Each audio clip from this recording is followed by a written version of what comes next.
नमस्कार, आप देख रहे हैं राजधानी एक्सप्रेस। आपके साथ मैं दीपिका सिंह। करेंगे खबरों की शुरुआत।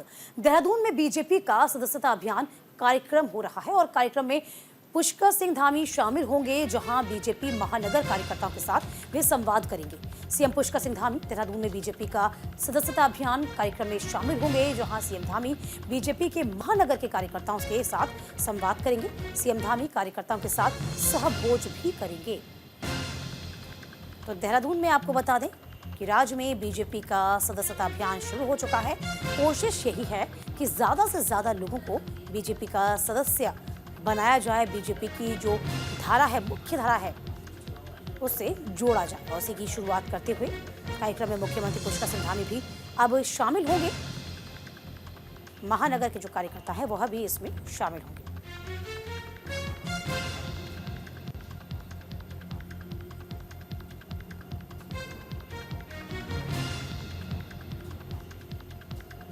बीजेपी का सदस्यता अभियान कार्यक्रम है।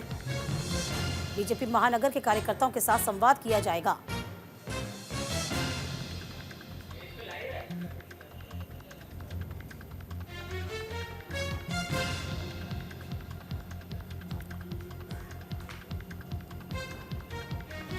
उत्तराखंड में बड़ा प्रशासनिक फेरबदल देखने को मिला। सीएम पुष्कर सिंह धामी ने तबादले कई किए। 8 आईएएस अफसरों का तबादला हुआ, 1 आईएएस और 4 पीसीएस अफसरों का ट्रांसफर भी किया गया है। तो उत्तराखंड की धामी सरकार ने बड़ा प्रशासनिक फेरबदल किया है।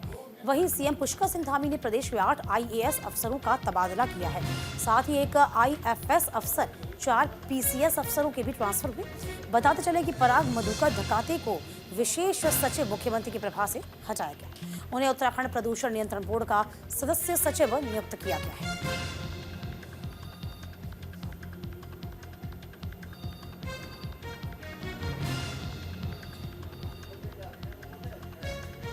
तो 8 अफसरों के, आईएएस अफसरों के तबादले हुए हैं। ये बड़ा प्रशासनिक फेरबदल दिखा। तो फिलहाल सीएम पुष्कर सिंह धामी ने 8 आईएएस अफसरों का तबादला किया है।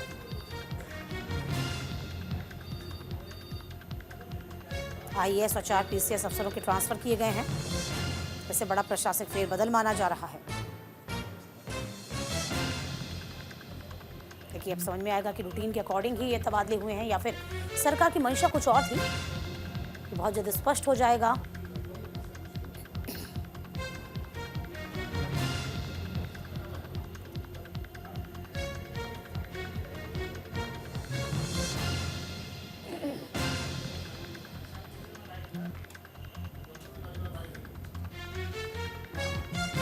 तो उत्तराखंड में बड़ा प्रशासनिक फेरबदल है ये। 1 आईएएस, 4 पीसीएस अफसरों का ट्रांसफर किया गया है। तो डेली रूटीन के तहत तबादले हुए हैं या सरकार की मंशा कुछ और है? किस बाबत तबादले किए गए हैं, क्यों ये बड़ा प्रशासनिक फेरबदल है, ये बहुत जल्द स्पष्ट होगा।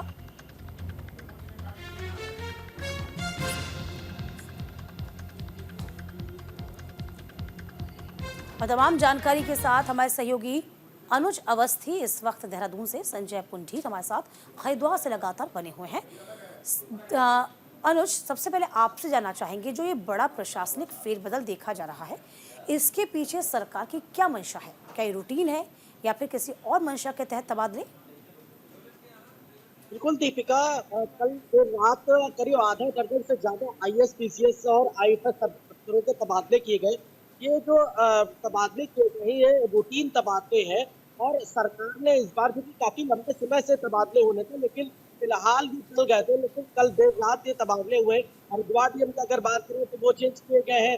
राजधानी देहरादून के जो डीएम है उनको चेंज किया गया, उनकी जगह पे नवीन बंसल को डीएम बनाया गया है। पंकज पांडे के पास से जो है सचिव शिक्षा आयुष हटा दिया गया है। इसके अलावा अगर बात करें, उनके पास श्रम विभाग आ चुका है। बंशीधर तिवारी जो भी है महानिदेशक की पास से माध्यमिक शिक्षा दिया गया है। जो यहाँ के सीडीओ झरना कप्तान, उनको माध्यमिक शिक्षा दिया गया है। आईएएस थे और पीसीएस थे, जिनको चाहे पिथौरागढ़ के डीएम को लेकर के बात करें, चाहे चमोली डीएम को लेकर के बात करें, राज्य में कई जिलाधिकारी के तबादले हुए और साथ ही साथ कई ऐसे आईएएस अधिकारियों, उन 80 विभागों को हटाया गया। है संजय अक्सर कि तमाम जो अधिकारी हैं वो दूरांत क्षेत्रों में या फिर पहाड़ी क्षेत्रों में जाने से बचते भी हैं। क्या यही एक बड़ी वजह भी रही होगी क्योंकि लंबे वक्त से तबादले नहीं हो रहे थे? क्या माने हम? संजय अनम्यूट कीजिए आवाज।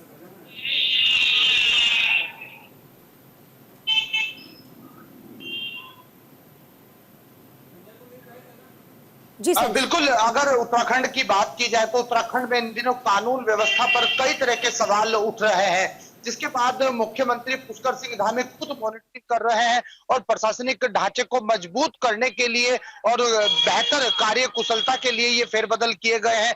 क्योंकि हमने देखा है कि हरिद्वार, देहरादून समेत कई ऐसे जनपद है जहां के डीएम बदले गए हैं और किसी को अतिरिक्त चार्ज मिला है।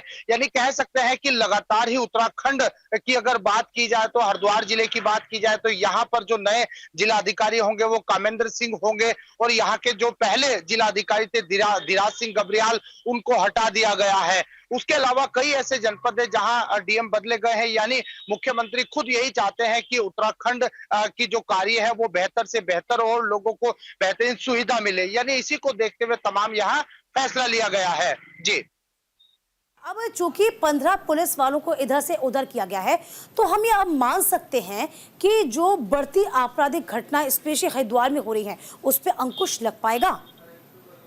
बिल्कुल, लगातार हम देख रहे हैं कि कल जिस तरह से अचानक मुख्यमंत्री पुष्कर सिंह धामी पुलिस मुख्यालय पहुंचे थे और वहां जो पुलिस अधिकारी थे उनको कड़े निर्देश दिए थे।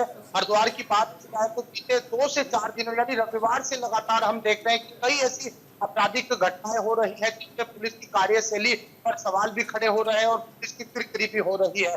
ऐसे में लगातार ही खुद जो उत्तराखंड के डीजीपी हैं वो भी मॉनिटरिंग कर रहे हैं और यहाँ निरीक्षण भी कर रहे हैं, पुलिस अधिकारियों से बात भी कर रहे हैं। उनका यही कहना है कि जो भीड़ भाड़ वाले क्षेत्र है वहां पर पुलिसिंग बढ़ाई जाए और जो गश्त है वो भी बढ़ाई जाए। इसके अलावा जो पुलिस रोस्टेड है यानी कहा की होनी है तो उससे पहले कर लिया जाए और समय समय पर जो अभी तक घटनाएं हुई है, आपराधिक घटनाएं हुई है, उनका जल्दी खुलासा करने की बात की जा रही है। हालांकि जिस तरह की जो आपराधिक घटनाएं हुई है पुलिस को बड़ी चुनौती है क्योंकि हमने देखा है कि रविवार को दिन दहाड़े 5 करोड़ की एक लूट। वही सवाल वही खड़ा होता है संजय, चूंकि इतनी बड़ी लूट हुई थी, ये माना भी खुद पुलिस के तमाम आला अधिकारियों ने माना कि ये लूट हुई, वो भी 100 मीटर दूर रह गया था पुलिस स्टेशन, वहां पे ये वारदात हो जाती है। तो जाहिर सी बात है कानून व्यवस्था पे सवाल खड़ा होता ही है और यही एक बड़ी वजह भी रही जब यहाँ पर जो अधिकारी है पुलिस महकमे में जो तबादला हुआ है वो यही उसकी परिणति रही। देखिए, लगातार अगर हरिद्वार जिले की बात की जाए तो यूपी से लगता हुआ क्षेत्र भी हरिद्वार को कहा जाता है। इधर अगर सहारनपुर की बात की जाए या फिर मुजफ्फरनगर की बात की जाए, बिजनौर की बात की जाए तो तमाम चेक पोस्टों पर पुलिसिंग बढ़ा दी गई है।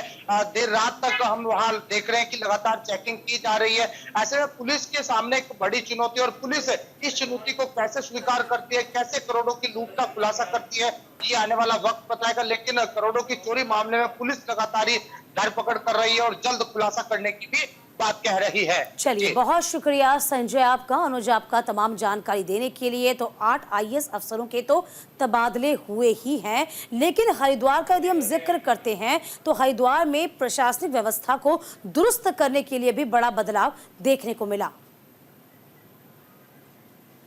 इधर हरिद्वार में बीजेपी का सदस्यता अभियान कार्यक्रम शुरू हुआ। बीजेपी जिला कार्यालय में आयोजित कार्यक्रम में लोकसभा सांसद जिले के पहले सदस्य बने हैं।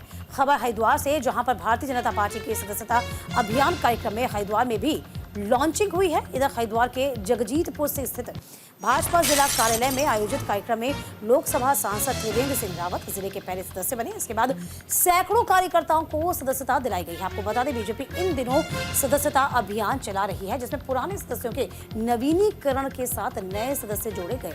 वहीं इस कार्यक्रम में सांसद त्रिवेंद्र सिंह रावत ने कहा कि पार्टी के कार्यकर्ता नए लोगों से संवाद कर पार्टी की विचारधारा से अवगत कराते हैं और पार्टी के साथ जोड़ते हैं।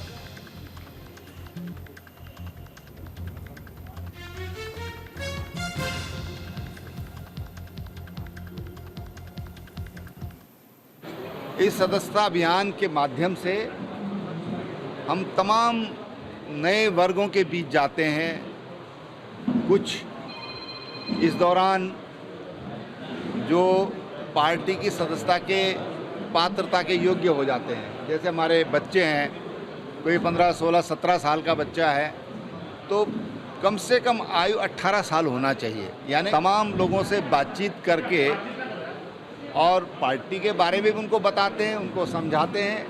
अगर किसी के मन में कोई दुविधा है तो कार्यकर्ता जब उनके पास जाकर के उनको मेंबर बनाता है तो इन सारी चीज़ों को भी सुनकर आता है। इधर साबर पार्क के 756वें सालाना उर्स का आगाज हुआ है। इस साल भी आपको बता दें, हर साल की तरह इस बार भी बरेली शरीफ से सफर तय हुआ। तकरीबन 264 किलोमीटर दूर पैदल सफर तय कर देश की तरक्की और खुशहाली की दुआएं मांगी गई। रुड़की के पिरान कलियर में साबर पार्क के 756वें सालाना उर्स का आगाज हुआ। हर साल इसी तरह इस बार भी बरेली शरीफ से करीब 264 किलोमीटर दूर का पैदल सफर तय किया गया। इसके बाद अकीदमंदों ने जायरीनों का जत्था साबरी झंडा लेकर पिरान कलियर शरीफ पहुंचा। आपको बता दें, सजादान शहीद शाह अली एजाज साबरी कदूसी के सरपरस्ती में हजारों अकीदमंदों की मौजूदगी में दरगाह साबिर के बुलंद दरवाजे पर झंडा फहराने की रस्म अदा की गई। इसके बाद देश की तरक्की और खुशहाली के लिए दुआएं मांगी गई।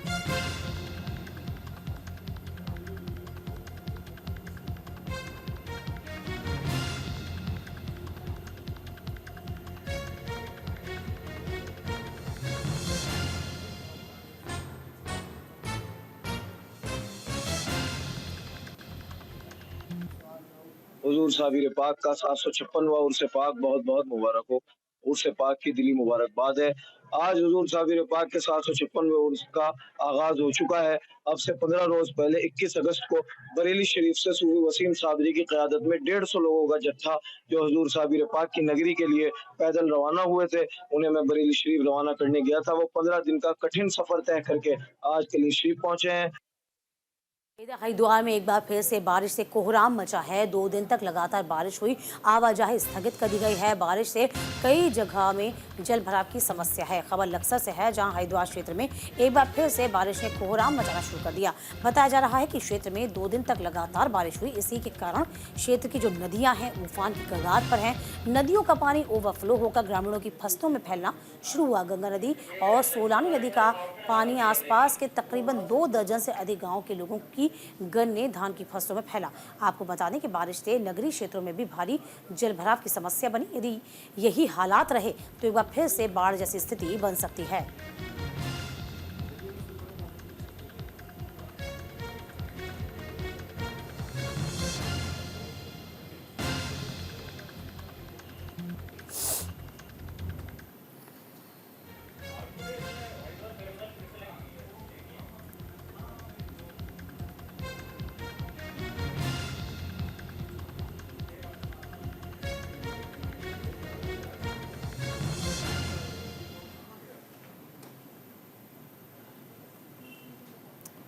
इधर हरिद्वार में बढ़ते अपराध का ग्राफ बढ़ रहा है तो उसमें फेरबदल भी देखने को मिला।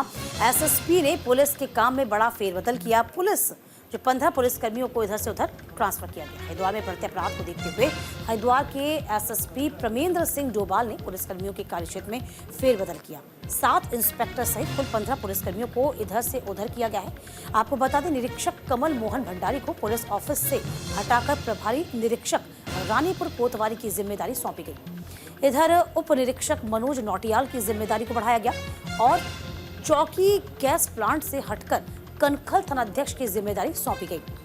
वहीं विकास रावत को गैस प्लांट चौकी का इंचार्ज बना दिया गया है, तो वहीं नरेंद्र बिष्ट को प्रभारी निरीक्षक कोतवाली रुड़की का चार्ज सौंपा गया है।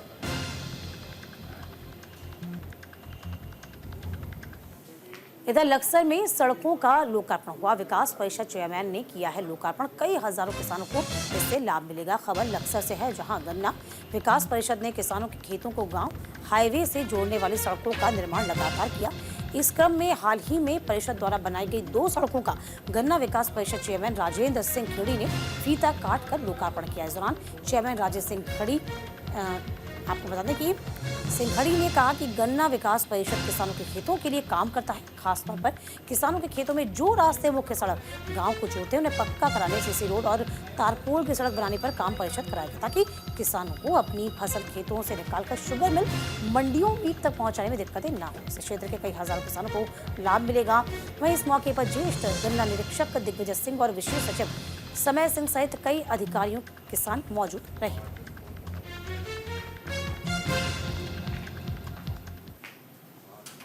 इस बार हमने 3 सड़क तो हमें जिला योजना से मिली और 8 सड़कें हमारी गन्ना विकास परिषद की है। और हम हमेशा यही प्रयास रहता है कि हम किसानों के लिए जो रास्ते खराब हैं, जिनको गन्ना नहीं निकल पाता है, उनकी सुविधा के लिए सड़कें बनाए। ज़्यादा से ज़्यादा जितना भी बजट है हमारा, हम सारा बजट जो है सड़कों पर ही लगा रहे हैं। और हम किसानों को कीटनाशक, जो हमारी बीमारियां आ रही हैं, कीटनाशक ट्राइकोडर्मा हमारे पास 50% छूट पे है और जो अन्य कीटनाशक दवाएं हैं वो हमारे पास 25% छूट पर उपलब्ध है। किसान भाई इसका फ़ायदा उठा सकते हैं। खुशी है, मैंने अपने प्रस्ताव पे गन्ना विकास परिषद को एक सड़क दी थी। इस सड़क से मतलब ये दिक्कत थी, पूरे गांव का रास्ता था मेन बाईपास के लिए, खेतों में जाने के लिए। खेतों में ये सारा जितना भी रास्ता खेतों को कवर कर रहा है। और हमारे चेयरमैन साहब जो मैंने दिक्कत दिया था, इन्होंने मुझे तुरंत एकदम कहा कि आपकी सड़क से पहले ही बनाई जाएगी। इससे भी अलग हमारी परिषद में इन्होंने बहुत अलग, इससे भी अलग कई सड़कें बना रखी हैं। और आज हमें और पूरे गांव को बहुत खुशी है कि जो हम खुशी का इजहार कर रहे हैं और इनका धन्यवाद करते हैं। जो हमारी ये गन्ना विकास परिषद का जो एक संस्था है, ये किसानों के लिए काम करती है। जहाँ किसान का जो गन्ना आता है खेत से, वहाँ से ये सड़क बनाती है। तो यहाँ से भी प्रधान जी के प्रस्ताव पर हमने काम किया, क्योंकि यहाँ से भी ज़्यादातर गन्ना ही आता है। तो इस वजह से हमने यहाँ से अपने विभाग से सड़क बनवाई। इधर लक्सर रेलवे स्टेशन पर धरना प्रदर्शन लगातार जारी है। लोको रनिंग स्टाफ ने प्रदर्शन किया है, बड़े आंदोलन की तैयारी की जा रही है। खबर लक्सर से है, जहां अपनी कई समस्याओं को लेकर ऑल इंडिया लोको रनिंग स्टाफ एसोसिएशन के बैनर तले स्टेशन पर प्रदर्शन किया गया। संगठन के शाखा प्रभारी देवेंद्र नाथ के मुताबिक इस प्रदर्शन के जरिए 11 राष्ट्रीय मुद्दे और आधा दर्जन मंडलीय स्तरों मुद्दों को अपनी समस्याओं के रूप में उठाया गया है, जिन पर शीघ्र विचार नहीं किया गया तो संगठन बड़े आंदोलन की रणनीति तैयार कर सकता है।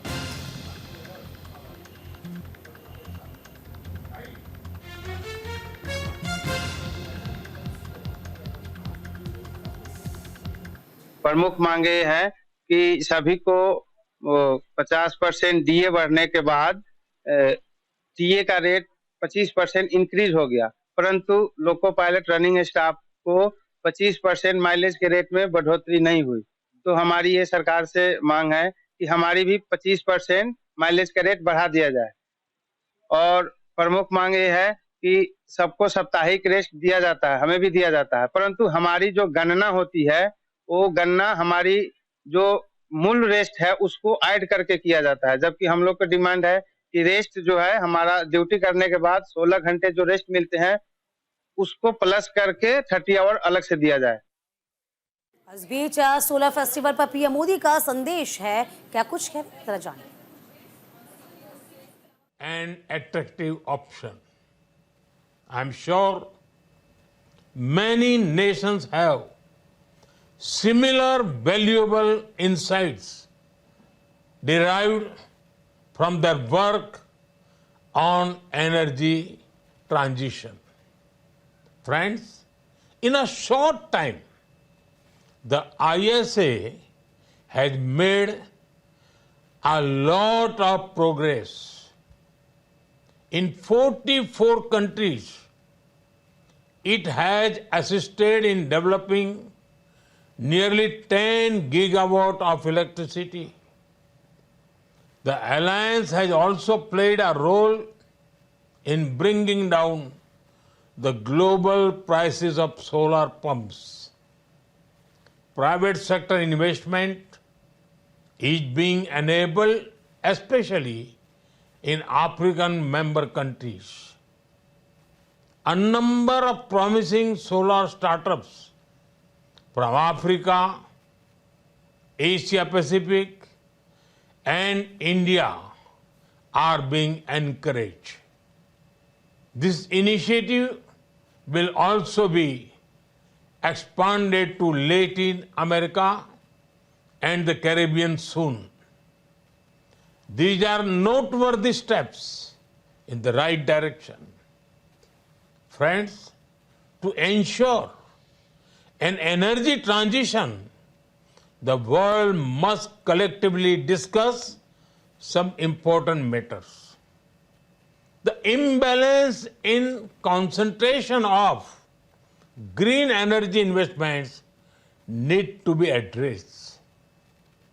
Manufacturing and technology need to be democratized to help developing countries. Empowering least developed countries and small island developing states should be a top priority. Inclusion of marginalized communities, women and youth is crucial. I am confident that the International Solar Festival will enable discussions in such matters. Friends, India is committed to work with the world for a green future. During the G20 last year, we led the creation of the Global Biofuels Alliance. We are also one of the founding members of the International Solar Alliance. Every effort to build an inclusive, clean, and green planet will have India's support. Once again, I welcome you all to the International Solar Festival. May the sun's energy guide the world towards a sustainable future. Thank you. Thank you very much.